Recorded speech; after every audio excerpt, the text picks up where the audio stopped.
Alright, Shalom. Shalom.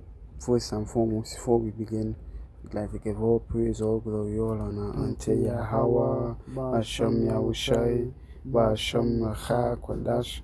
Double honors unto the apostles and elders of greatness, soon surely do you well. As always, we say Shalom to the elect. Shalom to the elect. A couple of your brothers here from the Heroes of Yahushai camp, I'm the brother Maya Shala. and I'm brother Isaiah. We are coming back to you with another video. Lord, will it be edifying to the elect? Repent, for the kingdom of heaven is at hand. Canon. We wanted to get into here is the third part of volume of the book, Tobit using the law is canon. Right? Now we have many methods and ways you could go into the Apocrypha or go into books in the Bible and determine whether or not it is divinely inspired. Which we know the book of Tobit to be divinely inspired, but still this is the method in which we're using to prove. Now we could have used historical accounts, right? Because the book of Tobit is set within secular history, or the events of the book of Tobit can be found within secular history, right? Then you have prophecy, right? There was a historical prophecy at the time, and then prophecies written towards the end of the book of Tobit which yet to be fulfilled, which we know via the fact that it has prophecies within it. It can only be divinely inspired, as we did a video recently in determining how the Lord, or how the word of the Lord, which contains prophecies, passed down. It's passed down from Yahweh to his son Yahushai to the angels and then through his men. Right? So if you have prophecies written within your book, right, it could only come from Yahweh, therefore it's divinely inspired. Therefore what? It's his word. But, or rather, the way in which we deem to break this down now is using the 5 books of Moses, which we highlighted a law in Numbers, the 27th chapter, which played out in the Old Testament, it played out in the New Testament, and it played out in the book of Tobit. Which, if you want to make the book or demonize the book, or say that the book is not canon, or it's not according to the word of the Lord, or it's not divinely inspired, why use the law? Right? Yeah, if like again, is it Second Peter, First Peter 1:19? Holy men spoke as they were moved by the Rakakadash. Right. All scripture is given by inspiration of power. 2 Timothy chapter 3. Right. So understanding this is not just some man just pick this book up and do we want with it. If that is 7:25 to 27. Go ahead. Yeah. I'll back up what you're saying. Yeah, if that is to be the case, the Most High allowed it. Right, again, we understand everything we was given was sufficient and what we needed for our salvation. I have no doubt the book of Enoch, Joshua, Jubilees, and any other books. If you read the book of I believe it's Kings, make mention of that Solomon wrote many books, many proverbs. So we don't have all those books here today. I have no doubt that the book of Enoch, Joshua, Jubilees is an actual book that existed in the Bible, even though Enoch was a prophet. Jude chapter 1, right? It make mention of the book of Jubilees. I believe you read in the last video. I believe it have mentioned the book of Joshua. Let me confirm it's the book of Joshua, not Jubilees. Joshua. Let me confirm Jubilees. I know Jubilees is a high holy day. It's G-U-B-I-L-E-E. And I don't know if Jubilees had a book, but I know Joshua had a book. We read it in the last video.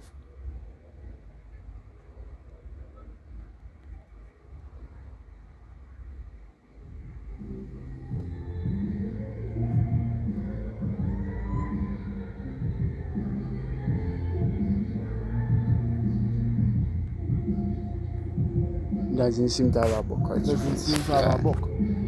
But we have no doubt that these books existed, right?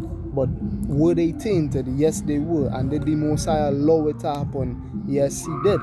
Right? Obviously, we know nothing going on in the earth without the Most High allowing it to happen. Example. Why was it that if they tainted some books, why didn't they just taint all?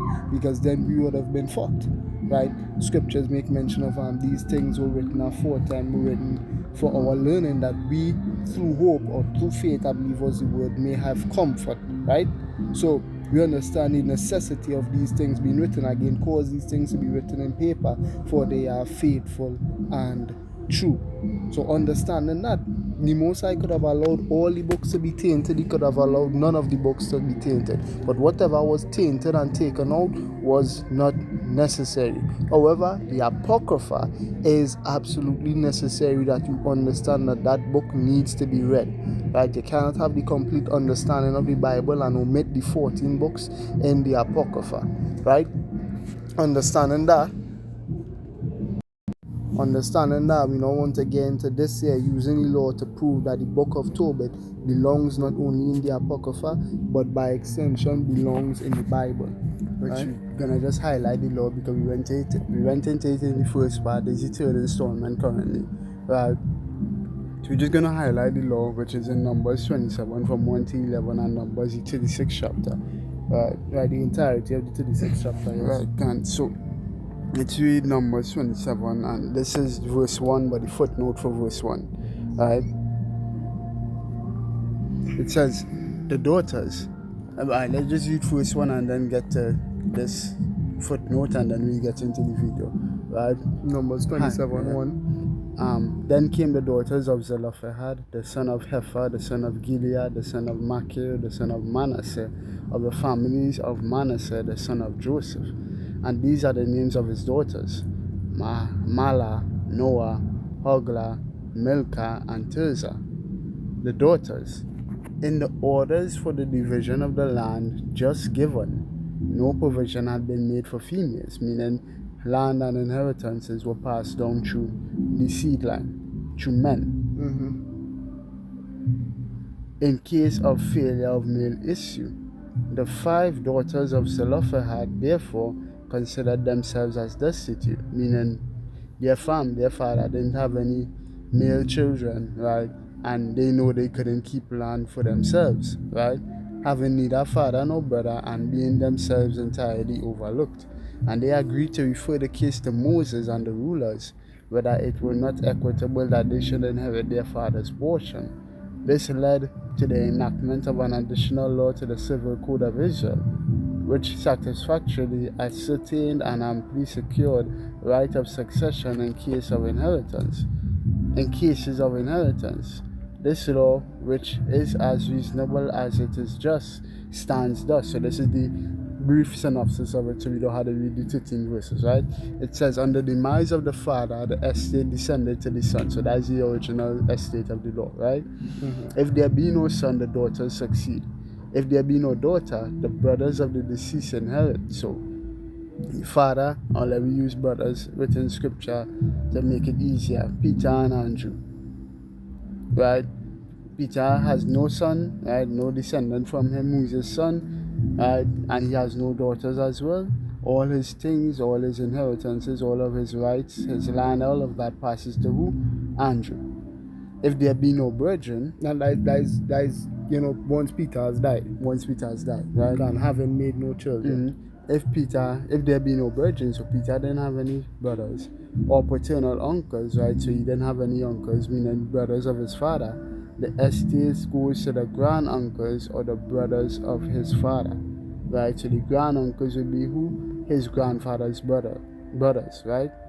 If there be no granduncles, then the nearest of kin succeeds the inheritance. So there must be a man within it. Right. Beyond this 5th degree, the law does not extend, because there must always have been some among the Israelites who could be called who? Kinsmen.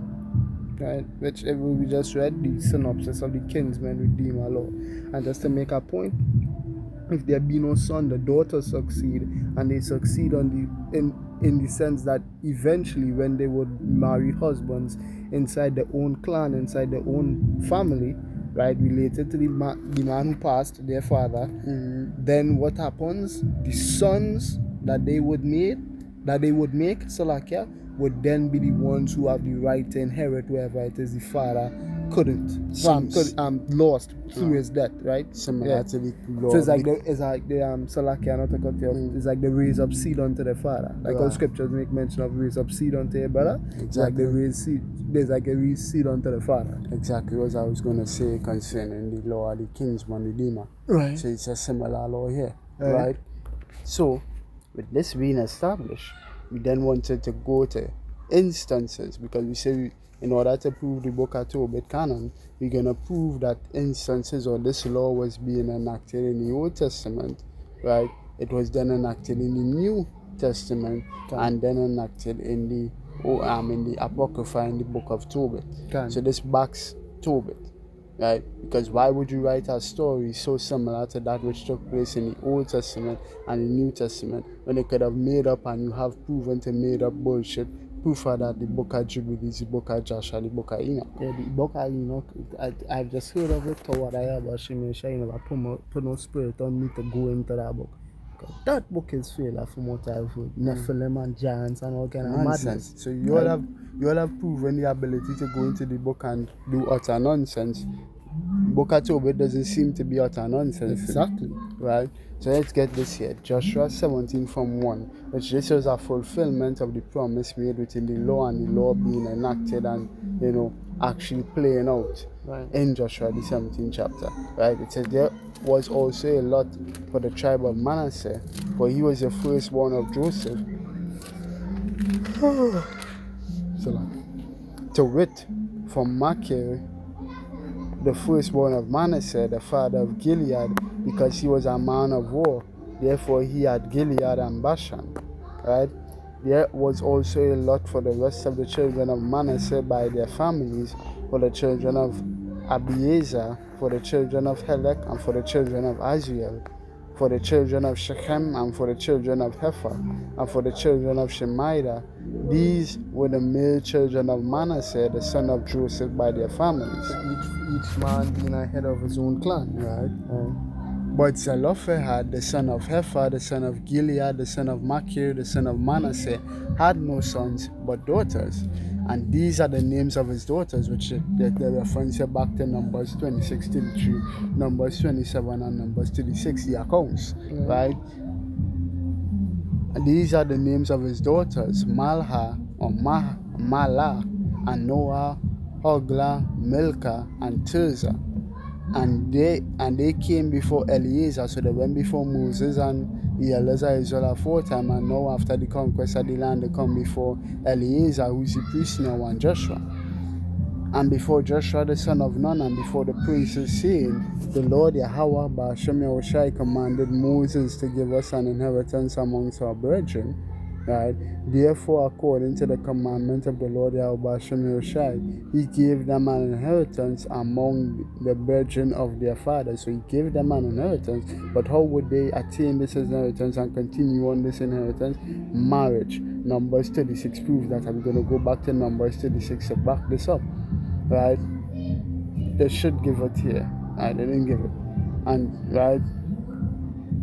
Just go to Numbers. This is a fulfillment. Joshua 17 from 1 to 4 was a fulfillment of what was spoken of in Numbers 27 and Numbers 36. Numbers 36 from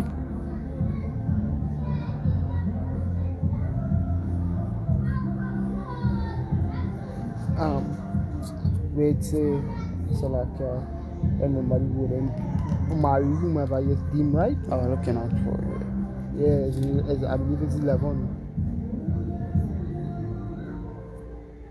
Right. Numbers 36 and verse 11. It says, from Mala, Tirzah, Hogla, and Milcah, and Noah, the daughters of Zelophehad, were married unto their father's brother's sons, so their cousins. And they were married into the families of the sons of Manasseh, the son of Joseph, and their inheritance remained in the tribe of the family of their father. That is the only way it was possible. That is the important. And they had to do what they had to marry amongst their kinsmen. How we know? Go up to verse, I think it's verse 5.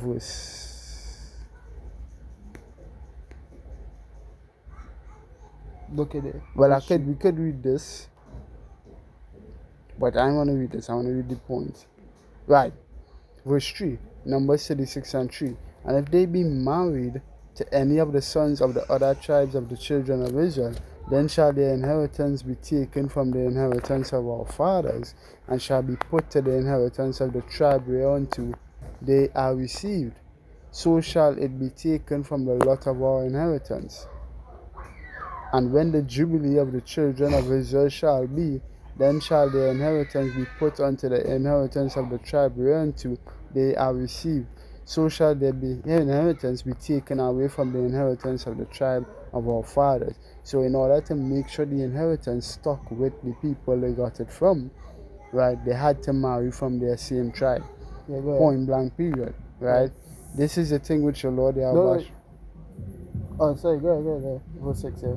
This is the thing which the Lord Yahweh Bashan Yahushai doth command concerning the daughters of Zelophehad, saying, let them marry to whom they think best. Only to the family of the tribe of their father shall they marry. So shall not the inheritance of the children of Israel remove from tribe to tribe. For every one of the children of Israel shall keep himself to the inheritance of the tribe of his fathers. Verse 8.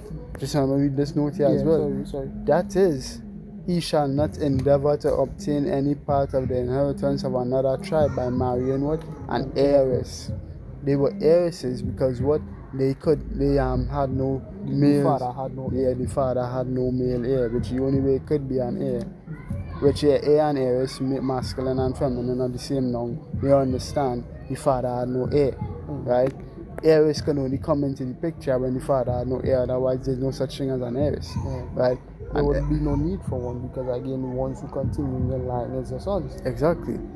And every daughter that possessed an inheritance in any tribe of the children of Israel, so the first time it came up was with the tribe of Manasseh, but should this happen otherwise, right? This situation made it a law and a statute. As you're going to see in the New Testament, it happened with other tribes. It happened with the tribe of Judah, right? And in the Apocrypha, Tobit, and they were of the tribe of Naphtali, right? Shall be wife unto the and every daughter that possesseth an inheritance in any tribe of the children of Israel shall be wife unto one of the family of the tribe of her father. And again, unto one of the family, of course, that which is lawful, right? That the children of Israel may enjoy every man the inheritance of his fathers, right? So now, let's go to another. In fact, verse 9, just to close. Verse 9. Neither shall the inheritance be moved from one tribe to another tribe, but every one of the tribes of the children of Israel shall keep himself to his own inheritance. Can't take a man's shit that you will point at this law. Cannot take anything that belongs unto anyone else. Right? So, with that being stated, we've seen this law play out in another place in the Bible. Yes, it has. In the book of Ruth, right? And you could get the law in the Kingsman Redeemer, Deuteronomy 25 from 5 to 7. You're the law first one. Yeah, the law first. Yeah, the book of which this law which was used to do the same thing in the book of Ruth. Right?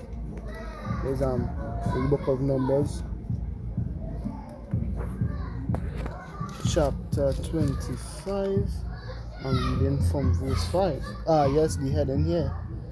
Duty of a husband's brother. Right, as we just said, we just read in Numbers, the 27 chapter. If the Lord didn't fall to his son, it will go to who? His brother. We just get that quickly to confirm, to refresh the people's memory. If there be no sons or daughters succeed, if there be no daughter, the brother of the deceased inherit. And how would he inherit? We're going to read how he would inherit here. Deuteronomy 25, verse 5. Go ahead. Duty of a husband's brother. If brethren dwell together, and one of them die, and have no child. Where should this take place? Genesis 38, Judah, Onan, and is it two fathers, right? Sheila, but then the next two. And then who would descend from Judah and Tamar would be Pharez and Sarah. Pharez and Sarah, right? But who did it take place with? Sheila, and Onan. Right, right, It's three men, by the way. right, Right, the right. three sons of Judah. Duty of a husband's brother. If brethren dwell together, and one of them die and have no child, the wife of the dead shall not marry without unto a stranger. Her husband's brother shall go in unto her and take her to him to wife, and perform the duty of an husband's brother unto her. And this is the spirit. I literally looked this law up. So like, yeah. So like what I was saying. Right, I literally, this is the spirit. I remember looking this law up. It would have been when, right? Could I be so either sometime earlier, but like earlier this week impossible, right? It is Monday, Sunday. It would have been sometime last week, Wednesday, Thursday, somewhere around there. And I asked the question to chat. Hey, as it pertains to the law of the kinsman redeemer, um, I know the first seed that the kinsman would have raised up unto the woman would have been, the heir to his brother's inheritance, right? So the brother get to keep his shit within the clan, the person he that pass it to anyway, which is the next descendant, the son. Right, so the first son this man then makes with this child, with this woman, sorry, Salakia, with this woman, sorry, he then that then is like it's like a brother auntie, sorry, it's like a son auntie brother then, right? What happens then after, right? Could they have made any other children after? And he said, and the law said yes. Sorry, not the law, the chat said yes, right? So Yeah, any that children becomes then, his wife now. that becomes his wife now. Just so that the thing would But say the unto her and importance, take her to him to wife. Was the reason this marriage happened in the first was what? Was to keep your brother name alive. so Right. that seed, the first birth into the earth, is actually the one who redeems your brother's line, and you could continue your line with her after. Right? Yeah, you had to think how some other sort of happen too. So like some other sort of happen on the fly being applied, and in the sense to say this the kinsman redeemer, the brother who playing kinsman redeemer might have never had no intention of getting a wife in the first place anyway, right? But what as a result of this, then he would have had to been forced to, as we would have seen, or not forced, but Not he would have forced, had to as a take good- up the mantle, because as you go into the book of Ruth, you're gonna see a lot of men would have refused the offer. for various reasons as well, Yeah, and right. logical reasons as well. Right? So right. We see it play off with Judah. Son, it was Onan. One of them died, and the next one, when he went on to brother wife, he was continuously spilling his seed and not breed any brother wife. Why? Because he did not want to raise up seed unto the brother and bring the brother back into the earth. He said that as well. Or bring an heir to the brother back into the earth. To the earth. Yes, to the earth. He said, Firstborn and just Judah's how we firstborn get, was wicked. just to get the point. Yeah, right there. Verse 8. No, I mean this one. Verse 9, yeah? Yeah, and Onan knew that the seed should not be his. Which is all of this is proof that even before the law was instituted or established amongst the nation of Israel, they still knew the laws, right? It just wasn't for statute yet. It wasn't set in stone as yet, right? And Onan knew that the seed should not be his. Why? Because it's a seed unto his brother.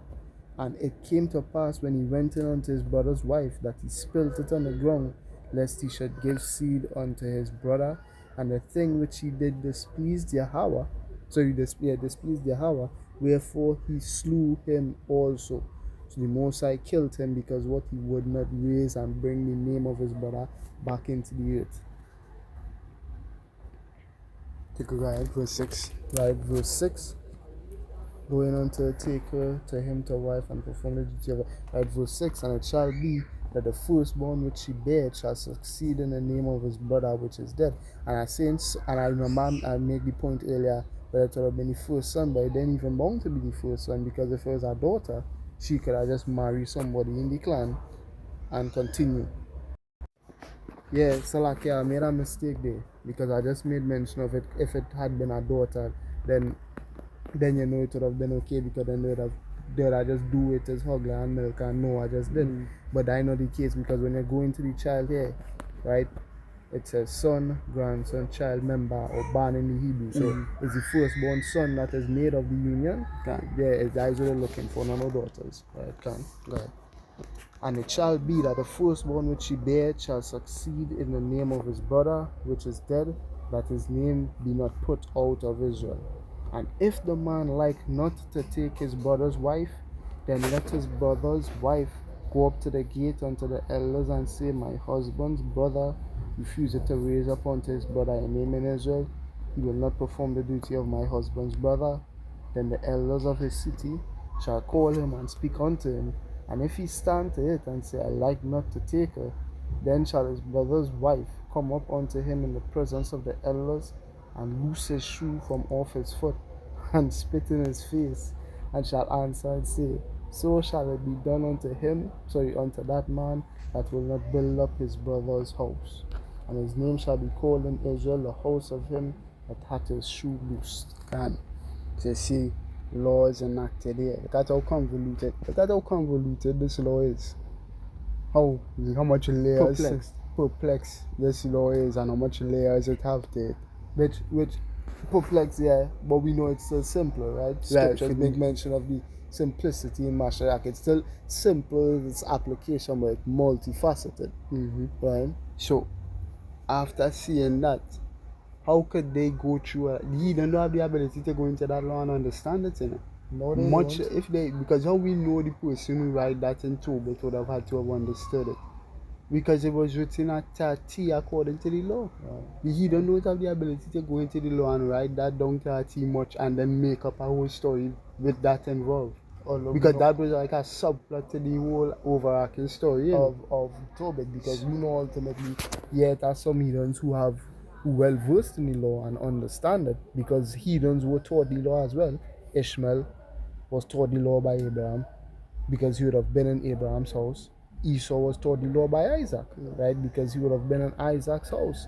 So by and large, the heathens don't understand the law, but the fact that they're able to go into these things, that are read these stories and still be able to write it out, and we still would have these scriptures today, shows that they have somewhat of our understanding. We'll see it. The apostles just bring out let's go to the chat and see, let me see what the scholars had to say. And you'll see a lot of the times that it has some things with the scholars know. Like the prophecies, Daniel 2, they'll tell you what Daniel 2 talking about. Daniel 7, they'll tell you what Daniel 7 talking about. And the apostles even make mention that when they go into Revelation 18, they know that America, it's speaking of America. So we're not saying they have no knowledge of the law, but it's far-fetched to believe that they would have tainted the book of Tobit even after applying right, the understanding so perfectly. The book of Tobit is supposed to be in the Bible and it is canonical. Right? So now let's head to the book of Ruth. The book of Ruth, chapter 3, from verse 12. Yeah, the book of which reviews this. And this is another instance show the scripture in which the law of the king's one redeemer, right, or that situation happening in which an heiress would have to raise seed up for the deceased, right? Now in the case of Hogla, Milcah, Noah, etc., they had to raise seed for their father. In this case, right, Boaz, he has to raise up seed for can't remember where how far Boaz is from, like if Boaz was a cousin, etc. Because Boaz in this one say, albeit there's a kinsman nearer than I. So I can't tell you how far Boaz is from the deceased. Yeah, you can look it up. Like click Boaz and see. Let me see. Let me see if they tell us. Or you could even click on Eli Malak as well. Eli Malak. Or Eli Malak verse 1. No, verse 1 and verse 2 selected. Just say Naomi's husband, and this going to carry you back to Allah and Malak. Oh, can. Well, you see Boaz's name and this one, Malon, son of Eli Malak by Naomi and first husband of Ruth. Right. No, sorry. Eli Malak was Naomi's husband. Right. It's Malon and Kylan. Right. Right. So which one? An Ephraimite, son of Eli Malak by Naomi, and the deceased husband of Ruth, or maybe deceased husband of Orpha. So they're not highlighting who exactly is what. Yeah. So I'm going to go into Boaz's name and see Boaz. They'll tell you how far Boaz is from the chapter 2 verse 3. The right. Kingsman, right? So they don't tell if his cousin, but Yeah, how far yeah, they how was far? related, how close they was. Yeah. Nah. All right. So let's just go with what we have. But there's something that highlighted the fact that they say he was not the nearest Kingsman is proof that they literally know about this law. Yeah. Right, they understood this. Right, so they know the book of Ruth, chapter 3, and even verse From 12. 12. And now Verse this one thing I wanted to see from in the research for the video, I went into the what is called prologue. this? The prologue. I think I found something interesting. Just one moment. Right. From 12. Right, verse 12. And now it is true that I am thy near kinsman. Howbeit there is It's a how?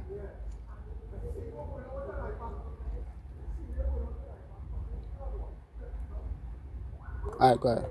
That verse 12. And now it is true that I am thy near kinsman, howbeit there is a kinsman nearer than I. Tarry this night, and it shall be in the morning that if he will perform unto thee the part of a kinsman, well, let him do the kinsman part. But if he will not, Meaning raise up seed. So your lot and possession and inheritance will stay with your stay family. with your family. Go ahead. Right? Let him do the kinsman But that part. would pass to this lineage here. Chapter 4. And from Boaz to Obed to Jesse to David. Can. Go ahead. Right? So looking at the heights, the Boaz, Obed, just right, a kinsman redeemer law and the application of it literally is part of the reason why David was even alive. A character as important and as biblically magnified as David, right? Verse 13, tarry this night, and it shall be in the morning, if he will perform unto thee the part of a kinsman, well, let him do the kinsman part. But if he will not do the part of a kinsman to thee, then will I do the part of a kinsman to thee, as Yahweh liveth, lie down until the morning. Alright. Right? So now we move in now to chapter 4. And chapter 4 was a fulfillment of this. Right? Go ahead. From verse 1, right? Yeah. Redeeming the inheritance he had in our years. See? Redeeming the inheritance. So whether I do it via the kings when redeem my law, or it's the same thing in Numbers the 27 chapter. You redeeming the inheritance unto the deceased lineage. Right, which I say, brother, it depends, because Boaz, you say it could be a nearest kinsman. It have to have a kinsman, as when we read in Numbers 27, the footnote. Yeah, it never went so fast to not having a kinsman. It must have somebody. It must have someone. And that proves that the nation of Israel will never be done away with. But that's a different thing for a different time. Yeah. Right? The law of the kinsman redeemer proves that the nation of Israel will never be done away with. Can. Never ever. Right. Redeeming the inheritance. Then went Boaz up to the gate, and sat him down there, and behold, the kinsman of whom Boaz spake came by, unto whom he said, Ho, such a one. I'd get it in a different, I remember working here. I'd get it in a different translation. Right. Because he gonna explain why he didn't fulfill it and Boaz did. Can. Good news. I'm gonna try the AMP. Oh, you have an app with it? I didn't know. Yeah, this. And in this, I have many different Bibles. Can. So I can go here, the GNT, and then I can go from GNT to the BSB, GNV, the revised version with the Apocrypha. Amplified. Yeah. I'll use this for the GNT because he's gonna explain something very important here. Right. Right, and then. Ouch, yeah. AMP says, go ahead. Right. So the heading here, redeeming the inheritance. Right. Then went Boaz up to the gate, and sat him down there. And behold, the kinsman of whom Boaz spake came by. Do you remember we just made reference, verse 9, I believe it was. It's a kinsman near than I. Yeah, verse 12. Verse 12. So like 3 and 12. Go ahead. Right. Unto whom he said, Ho, such an one. Turn aside, sit down here. And he turned aside and sat down. And he took 10 men of the elders of the city, and said, Sit ye down here. And they sat down. And he said unto the kinsman, Naomi, that is come again out of the country of Moab, sell it a parcel of land which was our brother Eli Malak's. And I thought to advertise thee, saying, buy it before the inhabitants and before the elders of my people. If thou wilt redeem it, redeem it. But if thou wilt not redeem it, then tell me that I may know, for there is none to redeem it beside thee, and I am after thee. And he said, I will redeem it. Then said Boaz, what day thou buyest the field of the hand of Naomi, thou must buy it also of Ruth the Moabitess, the wife of the dead, to raise up the name of the dead upon his inheritance. Mm-hmm. And the kinsman said, I cannot redeem it for myself. You see? Right? This part here. We're trying to read down to verse. Yeah. When I read down to verse 9, right? When you go up at 9. Verse 6 says highlight why he didn't do it. Right? And I'm going to read it in a different transition when they're done, of course, to show you why he didn't do it. Right. Go ahead. No, I remember. Redeem thou. Redeem, yeah. And the kinsman said, I cannot redeem it for myself, lest I mar mine own inheritance. Redeem thou my right to thyself, for I cannot redeem this. Now this was the manner in former time in Israel concerning redeeming and concerning changing. For to confirm all things, a man must pluck off his shoe and give it to his neighbor, and this was a testimony in Israel. Therefore the kinsman said unto Boaz, buy it for thee. So he drove off his shoe. Mm-hmm. Boaz redeems the land he had in here. And Boaz said unto the elders and unto all the people, ye are witnesses this day that I have bought all that was Elimelech's, and all that was Chilion's and Mahlon's of the hand of Naomi.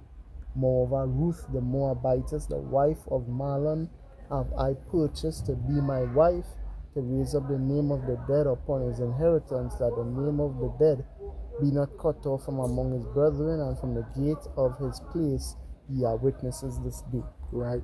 So now let me read that account in the AMP. Right. It's the book of Ruth, chapter 4, reading verse 1 in the AMP. It says the marriage of Ruth. Right. It says then Boaz went up to the city gate where business and legal matters were settled. Right, so again, when matters happening before time, bring it before the elders. Yeah. Right? And sat down, and then the close relative, the Redeemer, of whom Boaz spake, came by. He said to him, come over here, friend, and sit down. So he came and sat down. Then Boaz took 10 men from the elders of the city and said, sit down here, and they sat down. And he said to the closest relative, the Redeemer, Naomi, who has returned from the country of Moab, must sell the plot of land which belonged to her brother Elimelech. Right, because again, females cannot keep the inheritance. Mm-hmm. They cannot hold the inheritance. It needs to go to a man. Mm-hmm. It says, so I thought to let you hear of it, saying, buy it in the presence of those sitting here, and before the elders of my people. If you will redeem it, but if not, then tell me, so that I may know, for there is no one besides you to redeem it. I am next of kin after you. And he said, I will redeem it. Then Boaz said, the day that you buy the field from Naomi, you must also acquire Ruth the Moabitess, the widow of the deceased, to restore the name of the deceased to his inheritance. The closest relative Redeemer said, I cannot redeem it for myself, because by marrying a Moabitess or by marrying Ruth, I would jeopardize my own inheritance. That sounds like. Yeah. Right. Take my right of redemption, purchase yourself, because I cannot redeem it. Meaning what? You see what Lord put here. Wait till 2023. Yeah, because what would happen is he already had someone in line to redeem his possession and his lot. Should he make Ruth or take Ruth to wife, he could have jeopardized passing that down to his next in line. He the one who was supposed to inherit his things. Right, Exactly. Because there was talk of I won't say a blood feud, but let me say like what happened with Solomon and Absalom. Is Absalom or Abi? Adonijah, I believe it was. Adonijah. Let me just confirm. Damn, Second Samuel last chapter. Nah. It's First Kings, yeah. Adonijah. Adonijah, right? Adonijah. Something could have happened in the situation here with Adonijah and Solomon, where it had a dispute between who would be Rightful heir. the rightful heir. Now David, he settled it before he died, but if Oh, he should die, because again, how Solomon, the question of the, I would like to say the legitimacy of Solomon's birth, because again, Solomon legitimately is an Israelite, legitimately is because you're right, Solomon legitimately is legitimately the son of David. But why did David have to make sure and establish who was going to inherit what? Well, one thing I believe, and I would like to believe I'm correct in this, is that Adonijah was born before Solomon. um, this one.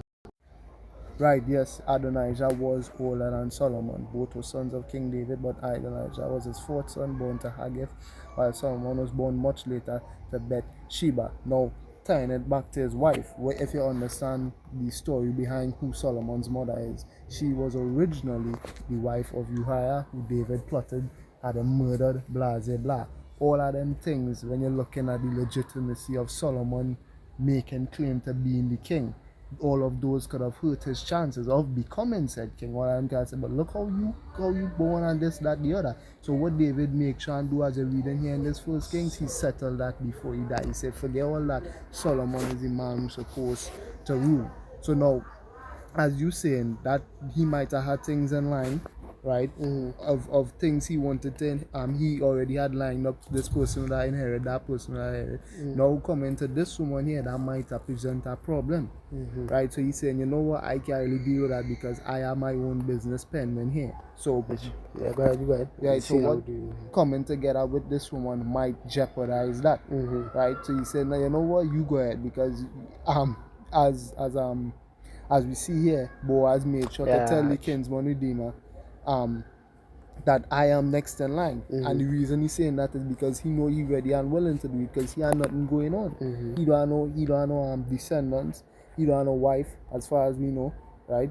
So what? I ready and willing to do it. Right? So go ahead.